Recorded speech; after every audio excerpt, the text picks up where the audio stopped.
200 лица од Преспанско-Пелагонискиот регион се здобија со сертификат за завршен обука за странски јазици и основни компјутерски вештини, кои се спроведува од почетокот на месец февруари. Обуките имаа за цел на активните баратели на работа регистрирани во Агенцијата за вработување на Македонија да им помогнат да ја подобрат својата конкурентност на пазарот на труд и да ги зголемат можностите за вработување. Тренинг провайдер за Преспанско-Пелагонискиот регион беше јазичното студио Лингва.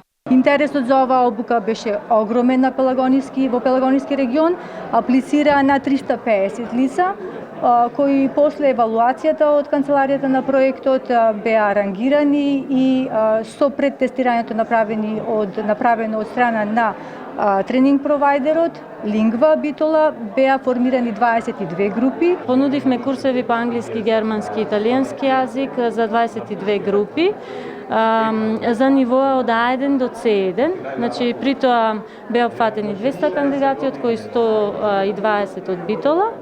Јас сум исклучително задоволна од соработката со самите кандидати пред се, интересот покажан за учество во самите обуки, како и од целиот проект менеджмент од страна на Агенцијата за вработување. Раководителката на Центарот за вработување во Битола Јешим Сефуловска истакна дека ваквите обуки вродуваат со плод и придонесуваат за подобрување на вештините на невработените лица за да дојдат полесно до вработување. Агенцијата за вработување е неколку години во процес на модернизација, значи сите услуги се насочени кон невработените лица, кон зголемување на нивните вештини, со цел тие да бидат поактивни и поконкурентни на пазарот на труд. Обуките за општи вештини се спроведуваа во рамките на проектот Подршка за вработување на млади лица, долгорочно невработени и жени, кој што се спроведуваше во 30 центри на Агенцијата за вработување низ Македонија, финансиран од Европската унија.